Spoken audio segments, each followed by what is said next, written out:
All right. Hello, everybody. Welcome back to the Hesitation Station. I am Jay, along with my co-host Tank. How's everything going today, bud? I found my Febreze. I see you're very happy Finally, about that. I actually am. My cats are farting like a. It's Asshole. like my cats had Taco Bell. Oh. Well, Yeah. anyway, we got a special guest for you guys. So we hope you guys enjoy this episode because as much as I enjoy talking to him, I hope y'all guys enjoy listening and watching because we're on Spotify and you're able to see us now. So there's Big Boy They've Break. been able to see us for a while. Promotion, Tank. Promotion. Anyway, we have special guest Mr. Gavin Hammon come on from the Walking Dead Telltale series gameplay. And Kenny, there he is. Hey! Hello. How are you? How's it going, man? It's going good. Yeah, it's good. It's Sunday morning-ish for me, afternoon-ish, just barely. Yeah. Good. So I gotta say, man, you play Kenny from Walking Dead. You I don't do. look the part. You, No, I don't. you I look don't even the really part. sound like him much either, unless I turn the voice on. So, Yeah. How was that? How was playing Kenny? dude, it was case in point is I'm doing your pod 12 years after we made the first one, or I don't even know when it was, Yeah. but it feels like years and years and years ago. At this point it was. I still get people wanting me to sign stuff on Streamily, Cameo kind of stuff too. It's trippy because you never really expect to work on something and have it mean really anything to anybody, especially like video games. I've worked on a lot of really bad games. So when you get to work on something that's good and it does well and it comes out and people seem to like still pay attention to it 10 years 15 years later, it's unreal. So it's been cool. I'm honored to have worked on it, and I'm thrilled to still get to talk about it. Yeah, I mean, I'm currently replaying it. This is what It's actually wild. got me to message you. I'm like, Kenny's one of my favorite characters. I want to see if they're still active, and I love and behold, there you are. And I'm Yeah. like, Surprise! Still working, still out there. I've done probably hundreds of games since that thing, but you just they all just kind of bleed together after a while. Long as somebody pays me to talk, it's I'll just keep on keeping on. Once they stop, then I'll disappear. But yeah, fair enough. So I know Tank was really excited about you coming on because not only did you play Kenny, you also played in more video games that he is thoroughly obsessed with. like what? Go ahead, tell League me. of Legends. Yep. Oh yeah. You I were, play you were Varus and Varus. Pantheon and Pantheon? Lord Vladimir. That's right. And then yes, and that is all I can say for now. But yeah, all of those things are true. There may be That something game. coming, but you never know. Hmm. But that was another weird one too, where it was we would do those through a little production company in Emeryville, California, which is where Pixar is, but and Leapfrog Toys is there too, which I've done tons of work for Leapfrog Toys. Nothing for Pixar, but so it was local, and it was just like a little place that we could kind of just show up, pretty easily, and we would knock out a bunch of stuff. They were doing all kinds of mobile games at the time too, so it was a pretty regular thing to have to go and work there. But yeah, Riot did a bunch of stuff there. And then eventually, once they really sort of took off like crazy, then those sessions became a little bit more, serious, and they were like a little bit bigger deal, definitely paying better. But yeah. No, League has been cool too. Like I got to go, my wife and I got to go to Ireland, to go and watch the like World's Finals in like 2018 or 17 or something like that. They weren't there, but we like went to a party that someone was hosting as like a World's party, and they like flew me and her out to come and just like, I always wanted to be a baker or something like that, and just show up and basically do, my little spiel. And then just get to hang out in Dublin, Ireland for a week, which is incredible. We had a blast. Awesome. It's weird. All the weird the things you get to do, if you're lucky, if you're fortunate, the things you get to do, like ancillary stuff related to games, is a nice perk for sure. So we can talk about your voice acting career here in a minute, but let's talk about Gavin. I want to know about Gavin. All right. Yeah. What do you want to know? Well, what do you like to do, man? Like, do you like? I see Um, your guitars behind you, so I'm assuming you're a guitarist. I am not. I am actually a drummer. I Hell do yeah! have guitars, but I play drums, and my brother plays guitar. Oh, Uh, okay. I can play a little bit, and I'm taking lessons to learn how to play bass. But I was a drummer, so my brother and I have been in bands. 40 some odd years now, like more than my whole life, or not more than my whole life, but almost my whole life. I'm 51, but he played guitar and would write songs, and I would play drums in a lot of his bands. But we were in a band together called Dance Hall Crashers, which is like a ska punk band. We played with, No Doubt and Blink and No Effects, toured with them, and Bad Religion, and just all kinds of stuff in the 90s, which was really fun. And we put out a bunch of records and, went around the world. And then eventually we kind of stopped. I hadn't finished college, so I went back and finished college. While I was doing that, I was also working, several jobs, one of which was in construction.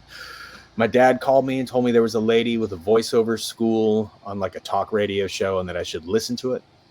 I always did accents and character voices and stuff like that. And so I did. And I went and took classes, and then that started this. But aside from playing drums, I like Legos a lot. I like to build Legos. Yeah. I like to garden. I'm a big gardener. I like to grow tomatoes and peppers and cucumbers and pumpkins and whatever kind of fruit I can grow. My wife and I live on a small little parcel, but we've got chickens and 3 dogs and 3 cats. Would you consider yourself a farmer then? I mean, no, because I'm not subsidized by the government, which would be great. No, but I do grow a lot of stuff. I mean, we have kind of sort of a farm, but only for our own, use and self-sufficiency, nothing else like that. And I mean, we live in like the suburbs of the San Francisco Bay Area. So it's like we have access to anything and everything you could possibly want in the universe, pretty much. So what I'm hearing is zombie apocalypse. Go to Gavin's house. We have plenty of food. Man. So I also have a pretty defendable space. It's like nice and narrow and rectangular, but it's tall. I've got tools. I've got plywood. I've got sheetrock. I've got air compressors. I have way too many refrigerators running at once. So yeah, I'd say we'd be a pretty good sort of safe house home base for the inevitable. Okay. All right, so we'll bring the beer. We'll bring the well. So talking to Jay about that, why don't you leave that up to me? You guys bring barbecue. You can bring the whiskey. I guess you could bring the vodka if you had to. You could bring that pecan vodka if you really needed to. But you guys stick with the spirits, and I'll handle the beer. Yeah. Okay. So here, hold on. Speaking of, let me show you this. Oh no, here it is. Oh Lord. It's gonna be some corn-made adjunct beer made it's another with dead body. Sand and charcoal. Yeah, exactly. Charcoal. It's filtered with gauze. All right, what do you got? I'm scared. Fun fact. I'm scared too. I'm a drummer too. I've been drumming. Oh, right on. Right about since I was 6 or 7. Sweet. I started when I was 12. Yeah, I think you got me beat with your age. Well, I'm old, so. But you like it's all the. You the don't look first few 51 years. if that makes you feel any better. It does. It makes me feel. Yeah, I was gonna say that. Work a few of those in there every chance you get. But no, it's all about those first like 5-10 years of playing that it's like it's gonna make or break what kind of drummer you end up being. I mean, my time's really good and my rudiments are still pretty strong, but I can't play fast anymore. I never learned blast beats or anything like that, so it's like blast beats are fun. Nobody cares. They are fun. I just got a new like pearl, pedal, like one of the crazy sort of dual drive one that's super super good. But it's like I'm just like getting back into my paradiddles with my feet and stuff, trying to for no reason. Like I'm never gonna play in like a metal band, but it's just something to do, something to have. Yeah, I too am a drummer, but it's mostly chicken. Yeah, right on. That was a good one. It was good. I was gonna show you this. So I got rid of my drum set, but I kept a lot of my drumsticks. How could you get rid of your drum set? Just no room? Yeah, I live in a trailer. There you go. Yeah, He's gonna regret it in the next month or so. Probably. Electronic If he kits don't these already. electronic kits these days are incredible. They cost Oh, yeah. probably about the same amount of money. So But one of my favorite things that I've made is this drumstick right here. nice. It's a Vic First drumstick. I did the whole blood effect right here where you hold the hand, and I did like little indentions and the blood splatter and all that. And like this is Yeah. what I play my horror music, like Ice Nine Kills and stuff like that. Yeah, yeah. So dude, it's so much fun with this. Like this is my favorite drumstick. What kind of paint is that? This is red acrylic. Okay. Yeah. So Yeah. it'd probably give you a little bit of tackiness for grip. Yeah.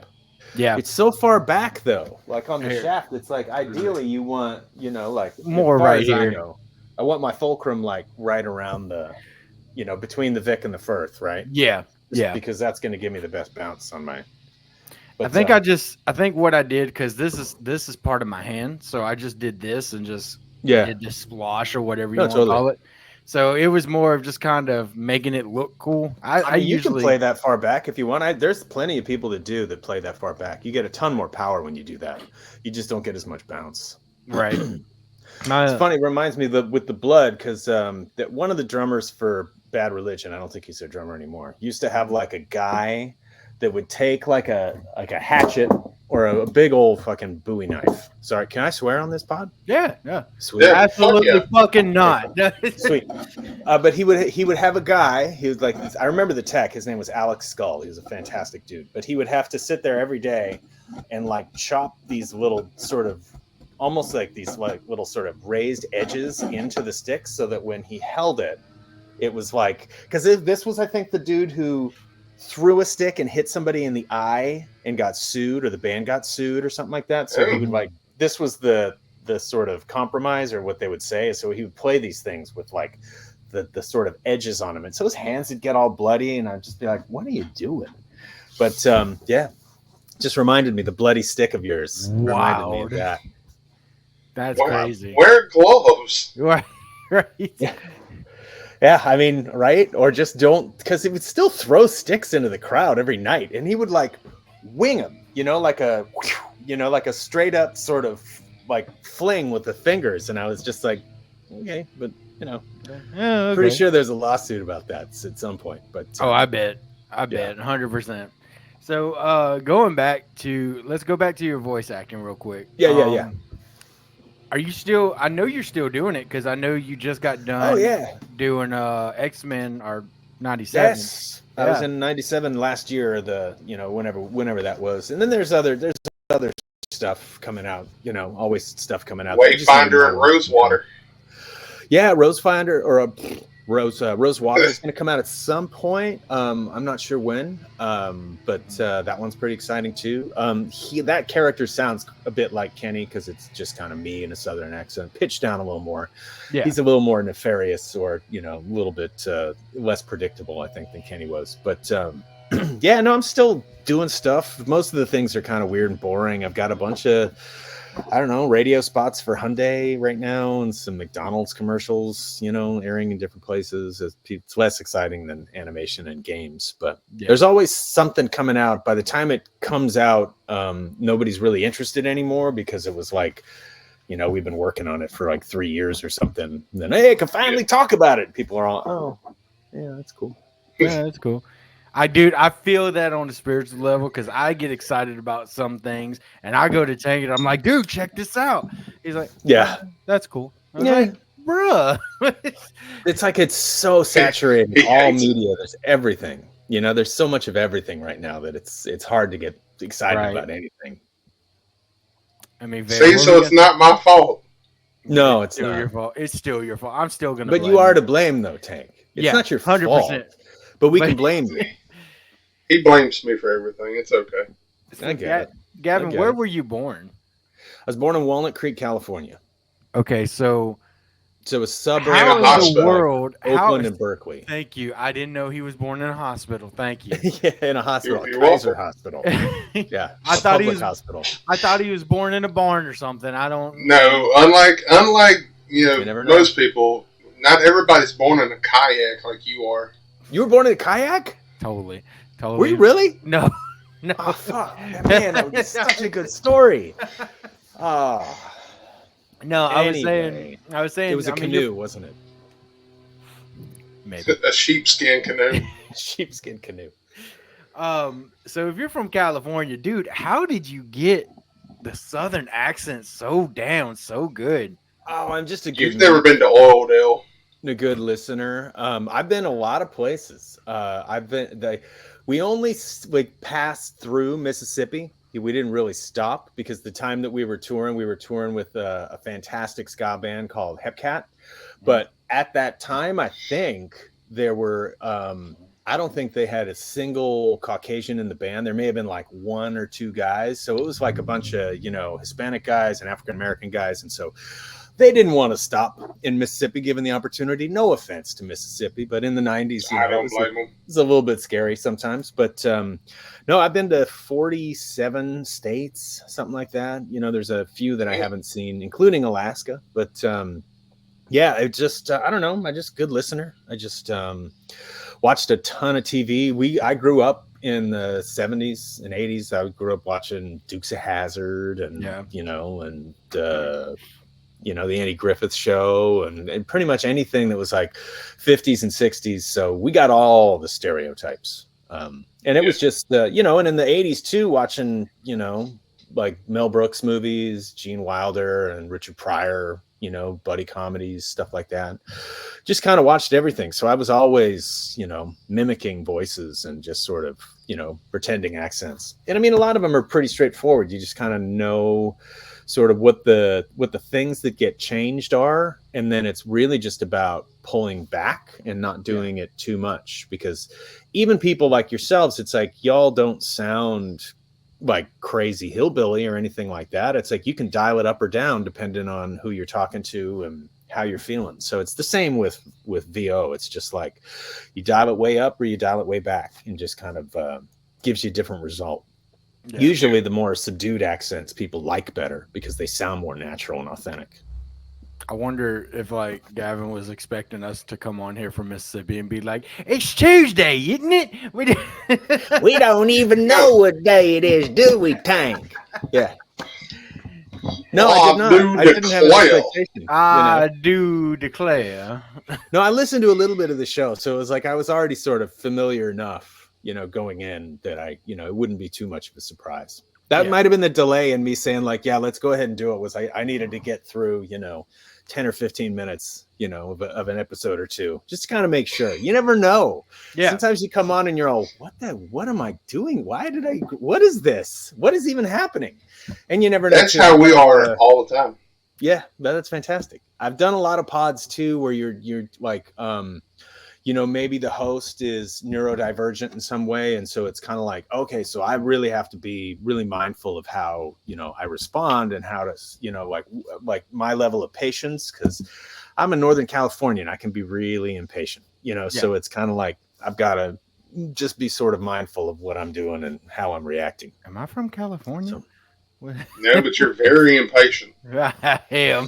Yeah, impatient it's not regionally specific, but we have a lot of traffic out here too. So the patience is, and we're also all pretty much entitled, because, we're Northern Californians. And so we all feel like we're rock stars and, CEOs of our own companies. So, yeah, but see, in your case, you were a rock star. Very small R, very small S. Yeah, very small R, very small S. Very small C celebrity. So, well, so you definitely have road rage, if that's the case. Oh yeah, I've had some bad, some bad sort of blow ups of that. Not in a long time, because I'm old now, and it's like you soon realize like, none of this is really worth it. It's like I have way too much to lose. Then, I don't know what that other person has to lose, but I have a lot to lose. So I should probably not do this. Yeah. It's not any better in Mississippi, dude. I can imagine. I was over here trying to get over to this interview, and I'm over here like cussing out this car. And I'm just like, move. And then it turns out it's a police officer. So yeah, that's the beauty of having our buddy over here. Tank can edit it all out. So It's fine. It's fine. So that's what you do. I was wondering, what does Tank do? He That- does. I'm the editor. You're the manager. You're the producer. You Pretty- make sure pretty everything much. happens. Yeah. Exactly. I'm the guy that reaches out to people. Jay's the talent. Yeah, I'm Yeah. like talent. Like me, I'm the keyword. talent. Yeah. He's the guy that reaches out to everybody and Nice. puts out the social media stuff. I'm the guy that does all the editing and gets us to events. You're how the sausage gets made. Yes, Yeah. he eats the sausage. I'm trying. I like the I'm sausage. trying, dude. I'm trying to get us to more events. But I just don't know what to tell the events. Yeah. Like I think that started- you're just coming up against so many other shows and so many other teams that it's Oh, yeah. inundated. I don't know if I told you this on the message when I messaged you the first time, but we do charity work. And right on. Yeah, and our charity work is for NAMI for mental health. Mental Yeah, health I'm awareness. familiar. Right on. So, we Twitch on like video games and stuff, and that's for Extra Life for the Children's Hospital. Yeah, fantastic. I know I've done a couple of Extra Life events through a streamer, a friend of mine, Ryan Weller. Okay. Who's up in he's in Oregon now, but he used to work at Telltale. But then he's like the Ryan with two N's. But yeah, he worked at Telltale for a long time, which is how I met him. And then when they laid him off and they just basically the whole company kind of dissolved, he moved to Oregon. I think that's where closer to his family. But he and his wife were lovely people. Some of my favorites. That's what I don't know how to put though. Is I don't know how to message these events and be like, hey, we want to come in, but not as vendors. We want to come in as a fan table. Yeah. And raise money for this charity. You may still have to come assume in as that's a what I vendor. do. You know what I mean? Like, I think these days they have so many like actors that show up as vendors. I think it's just like part of the deal is unfortunately you probably have to be willing to come in to buy a table and then like go that route and then, supplement your costs from what you take in with your donations. So, all this sort of, all that jazz specifics. But I think you probably have to start there and then, work your way up to just sort of getting invited. Also depends what you bring. We've gotten lucky so far. We've only had to pay for one table, and that was at Ranger Stop earlier this year. All the other ones, for the most part, like we'll start that process, but then I'll end up talking to somebody that's in charge of bringing them in. Yeah. And they're like, "Oh, you're a charity fan group. You raise money for this, that, and the other." And then 99% of the time, they're like, "Yeah, just come on in." I've got like a good, pretty good friends that the League of Enchantment, the Michigan, I think the Lansing, Michigan sort of office. I know I met two people at a con that I did, Collector's Maze Con in Wichita, Kansas, and they might have some advice or some suggestions. I can like give you their info offline if you want. They're really cool. So their League of Enchantment, they go to, I think they have like chapters all over the country too, but they go to hospitals as characters. So they go in character, they show up. It's like the guy that I know, Seamus, and his wife Katie, like he's usually Batman and she's usually Wonder Woman. Although she has a pretty righteous She-Hulk that she does sometimes. She's also, built and big and gorgeous, and he's like a guy that's my height, which is short. I didn't want to call Seamus like blatantly short, but he's my height. But yeah, sorry, the two of them Seamus. are a great sort of dichotomy. But yeah, they do events all the time, and they just kind of go. Same thing. They go to shows and give away stickers to kids, show up as characters, and kids love it because it's like it's different than like meeting an actor or like a game developer or a store or something like that. They actually get to see and interact with people that do that, for event, which is rad. That is awesome. Yeah, happy to connect you with them if you want. Just let me know. Yeah, absolutely. That would be awesome. Although I'll be like a fat Batman, but I'll be down to do it. He does all kinds of Batmans. He does like disco Batman and like metal Batman. He has some really, really good ones too. And I think he has like a Deadpool too. And he's not like, he's probably my age, he's not super fit. So he just, shows up in the suit and, it's not. They love it. It's not exactly what you think Batman's supposed to look like, but he's really good. But to the kids, that's love it. Batman. Yeah, the kids love it. Even if they know it's not Batman, they still think it's cool that someone is Batman. Yeah, yeah. So, and that's what it's all about, right? Absolutely. Yeah, have you ever had any interaction at a con where you have been like, "Oh my God, this is my favorite character. Like, I really look up to you. This is awesome." Blah blah blah. Oh yeah. I mean, I've done. So I worked at a comic shop, throughout the '90s as well before we started touring and doing stuff. So I worked at a store called Flying Colors in Concord, California. It's a great comic shop. Mm-hmm. Still there. They moved locations, but they're still there in Concord, California. But anyway, so I would meet. We would do. There was WonderCon that we had that moved to Southern California, but like. The owner of the shop, Joe Field, was like one of the founders of WonderCon. And so it's like we would get to go to that show all the time. So we would get to like hang out with comic writers and comic artists and stuff like that. All sorts of stuff. I mean, probably for the voiceover, like one of the biggest sort of mind fucks for me was I had a session at Leapfrog one time, and we went in. And it's like immediately we weren't in the regular little booth that they use for all of the toys, because I do a ton of just like, talking, educational toys for them. We were doing something different. They were like wanted to fiddle with some sort of radio program idea. And when I got there, one of the other actors was Roger L. Jackson, who is the voice of Mojo Jojo and the Powerpuff Girls. He's the voice of Scream, the Scream character in all the Scream movies. Hello, Sydney, that guy. Okay. And so he was already, to me, just like, up there with like Mel Blanc in terms of like his characters that he creates. To me, were just like Simpsons level, sort of characters. So meeting him was a huge trip. And then I've had sessions with other people, where it's like I've shown up to the session and I've been like, I know who every one of these fucking people is, and none of them know me. Yeah.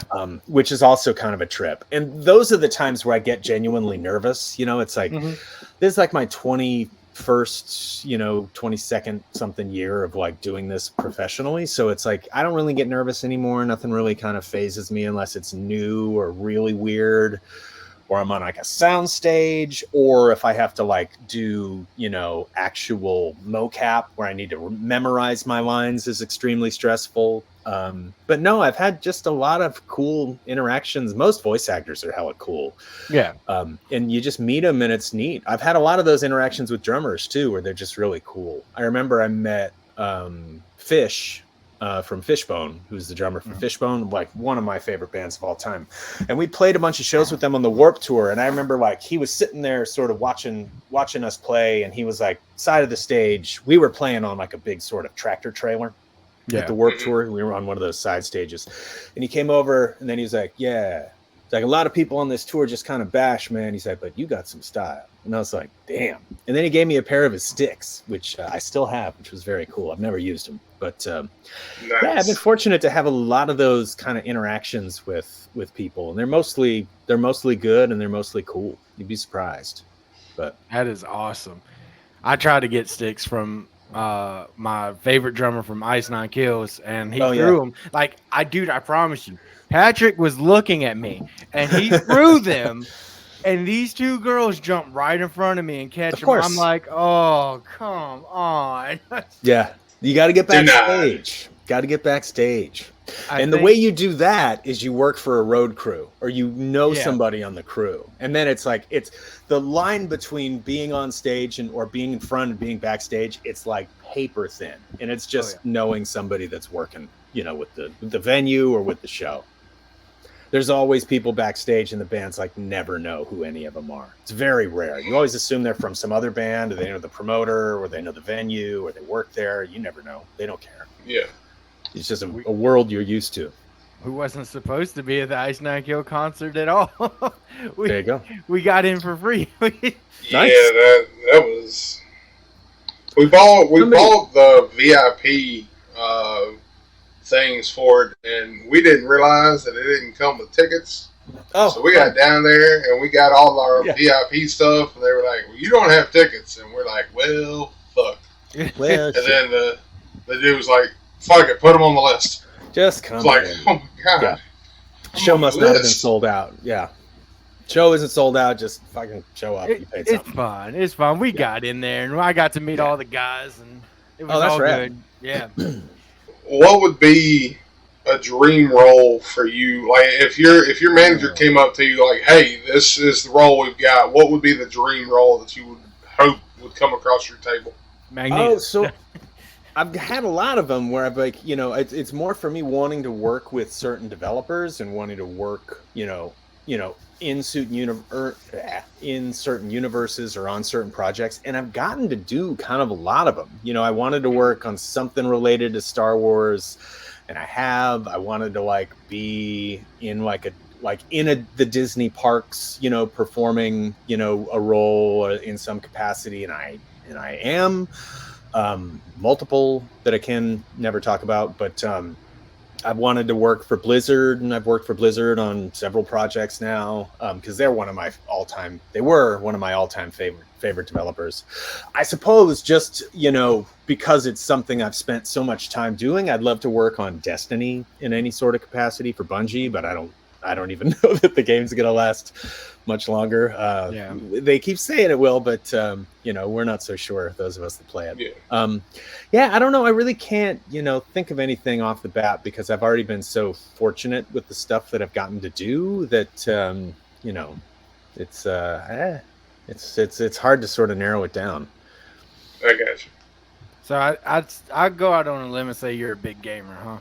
I am not like a huge gamer, but if I turned this around, you could see that there's basically, I've got Xbox 360 games, I've got Wii games, I've got Super Nintendo games here. We just have, that's The Lion King, which somebody bought that, but and probably bought it in the 80s. So I've been like a gamer my entire life. So I was like, I like to think that, my brother and I were first generation gamers, because my dad bought like a 2600 when it came out, because he was like always into the distractions. He always played like this little the green handheld football game where like all your players are little dashes. Yeah. He would went through like 6 of those, because he'd play them until the buttons ran out, and then he'd go out and get a new one, like those little Mattel games. So I've been playing games my entire life.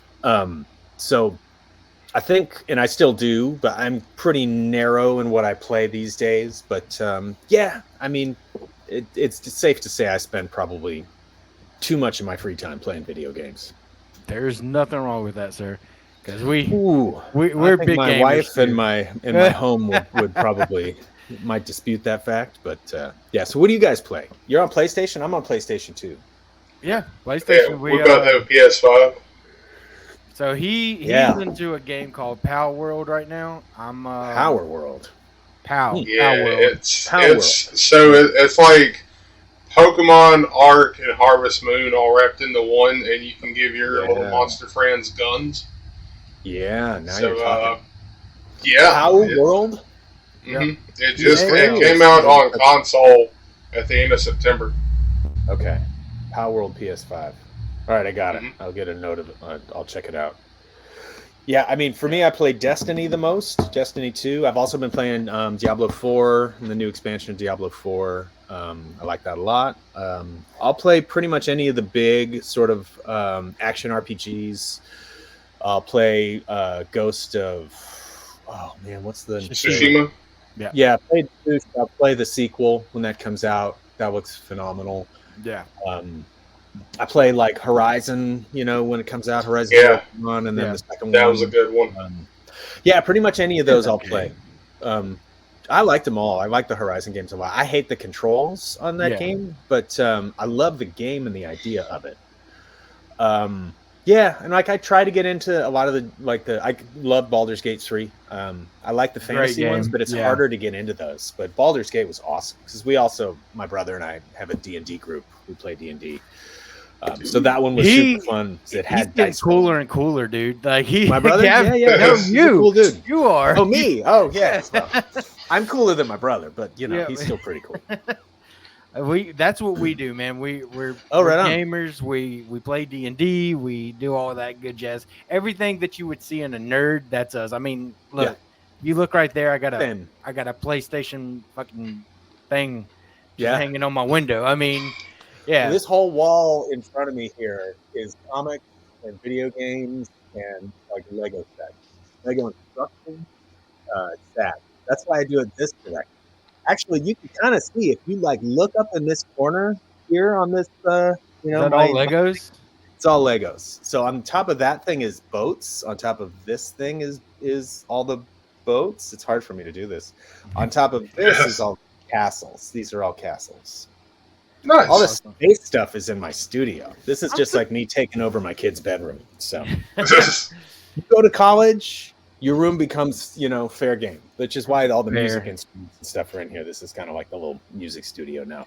For somebody that says he doesn't have patience, you sure do have patience when it comes to Legos.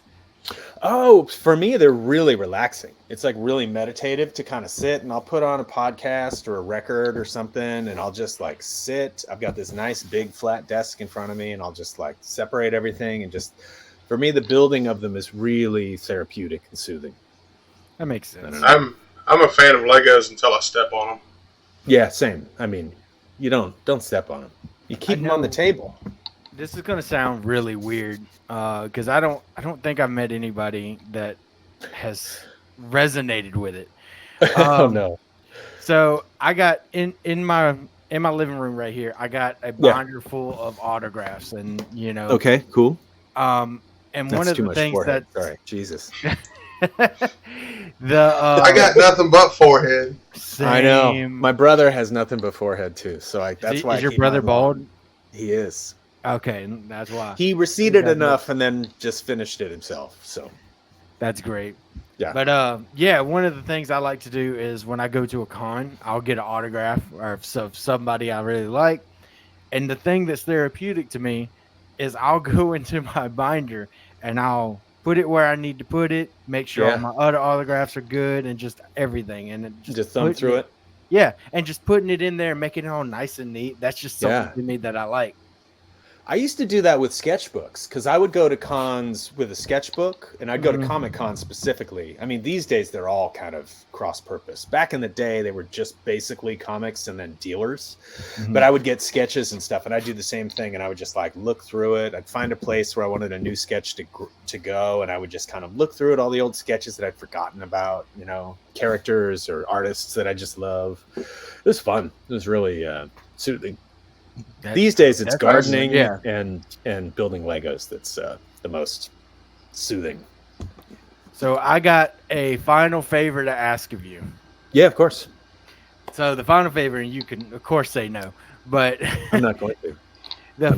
They said I'm not going to. Final favor. God, I cannot talk today. The final flavor on the table. Shut up, Tank. Is would you mind telling people to follow us in a voice of your choosing? It could be Kenny. Yeah. No, I'll do Kenny's voice. Okay. Yeah. And just whenever you want to do it. Yeah. What do you want me to say? To follow us on all platforms. We're on Instagram, all that good jazz. We're on everything. All right. Hey, fellas, follow the Hesitation Station on all of the things, whatever thing you're into. It's the Hesitation Station. All right, you take care, pal. Do it, boat. Perfect. Thank you so much. And look, you're gonna be tagged in promotions. Cool. So once we put them out, free.